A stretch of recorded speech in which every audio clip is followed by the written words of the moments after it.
অসুবিধা কেন হবে? আপনি আপনি ওকে মনের মতো করে সাজাতে চান, এ তো ভালো কথা। বলছি আপনি শুধু এইটুকুর জন্য এত দূর এলেন? আপনি বললে আমরা অপুকে একটু আগে আগেই পাঠিয়ে দিতাম। আপনি ওই বাড়িতেই বরং। না না, আমি ওকে এখান থেকেই সাজিয়ে নিয়ে যেতে চাই। হ্যাঁ ঠিক আছে, আপনার যা মন চায় আপনি করুন না।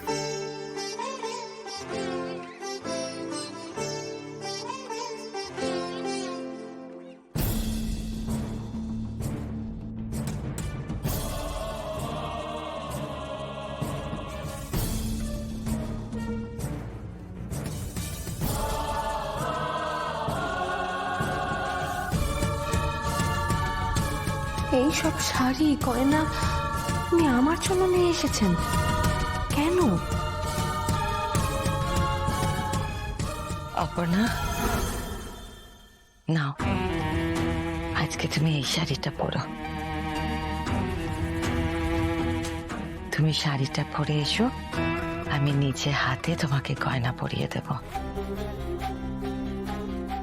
ঠিক আছে মা।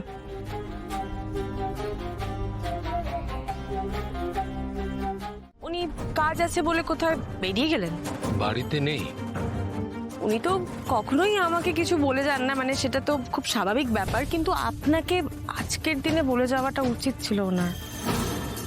আসলে দাদা, মানসি অনেকক্ষণ ধরে এই বিষয়টা নিয়ে খুব টেনশনে ছিল। আজকে তো সিসের বার্থডে সেলিব্রেশন, তাই মা এইভাবে চলে গেল, তাই জিজ্ঞেস করছিল, আর কিছু না। না না, চিন্তা করার মতো কিছু হয়নি। নিশ্চয়ই কোনো জরুরি কাজে গেছে, ফিরে আসবে এক্ষুনি। Don't worry. হ্যাঁ, আমারও তাই মনে হচ্ছে। মানসি, চলো তাড়াতাড়ি রেডি হয়ে নি, কুইক এসো এসো এসো। আর্যদা মাদার ইন ল যাওয়ার ব্যাপারটা কিছু জানেন না, কিন্তু ব্যাপারটা ঠিক ম্যানেজ করে নিলেন। কিছু আন্দাজ করেছে কোথায় যেতে পারে। অবশ্য ভেবেও তো কোনো লাভ নেই, এরা সবাই সবার থেকে সব কিছু লুকায়। অদ্ভুত বাড়ি একটা।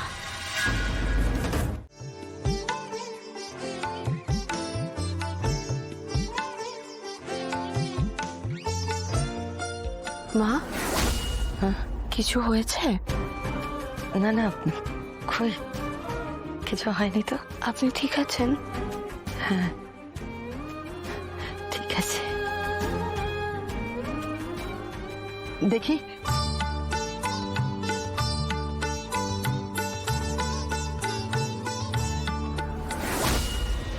আর আমি তোমাকে কোল ছাড়া করবো না মা, কিছুতেই না। একবার যখন আমি তোমাকে ফিরে পেয়েছি, আমি আর তোমাকে কোথাও যেতে দেব না, কোথাও না।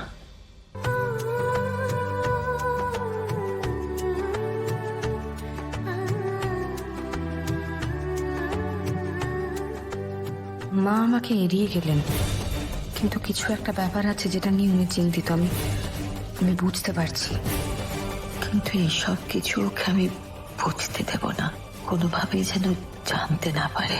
ওর জীবন সুস্থ হোক, সুখের হোক, ওর মধ্যে দিয়ে রাজনন্দিনীকে ফিরে পেলাম, এটাই আমার শান্তি। আর্য এসব মানতে চাইছে না, কিন্তু আমি আর্যকে আজ বুঝিয়ে দিতে চাই যে আমার বিশ্বাস ভুল নয়, আমি ভুল নই।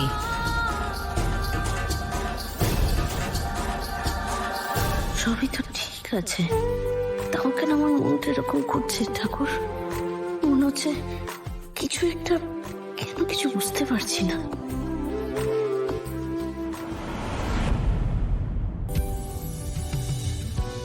জানি না অপর্ণা, তুমি ঠিক আমাকে নিয়ে কি ভাবছো, তবে একটা জিনিস বুঝতে পারছি, তোমার আর আমার মধ্যেখানে যে বিশ্বাস, যে ভরসার জায়গাটা ছিল, সেটা খানিকটা হলেও চির ধরেছে। সেই বিশ্বাসের জায়গা, ভরসার জায়গা কিভাবে ঠিক হবে তাও আমার জানা নেই। আমি তো তোমার সঙ্গে সুখের, শান্তির একটা সংসার করতে চেয়েছিলাম, একটা সুন্দর জীবন চেয়েছিলাম। এই চাওয়াটা কি আমার অন্যায়? খুব ভুল চাওয়া?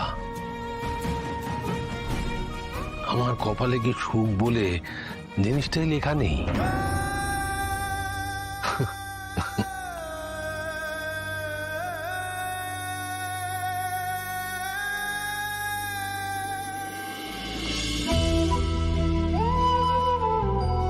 ঠিক একদম একদম আমার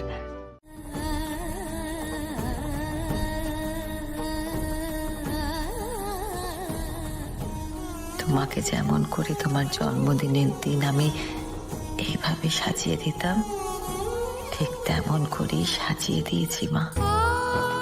এবার তোমাকে তোমার নিজের বাড়িতে নিয়ে যাব আমি। চলো এবার আমাদের বেরোতে হবে। ও ম্যাডাম, অপুকে তো সুন্দর করে সাজিয়ে দিলেন, আমরা তো এখনো তৈরি হইনি। ও কি এখন বসে থাকবে সেজে গুজে? না, আমাদের আর কত সময় লাগবে, হয়ে যাবে তো। হয়ে যাবে তো, তুমি পুরুষ মানুষ, তোমার না সময় লাগবে না, আমার তো একটু হলেও সময় লাগবে।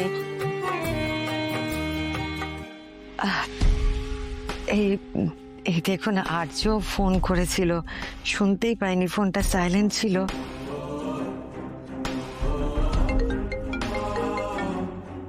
তুমি ফোন করেছিলে আর্য, দেখলাম। হ্যাঁ মা, তুমি কোথায়? আমি আসছি, অপর্ণাকে নিয়ে আমি বাড়ি আসছি। ও আমার সাথেই আছে। হোয়াট? তুমি অপর্ণাদের বাড়িতে গেছো? মানে অপর্ণা তোমার সঙ্গে আছে?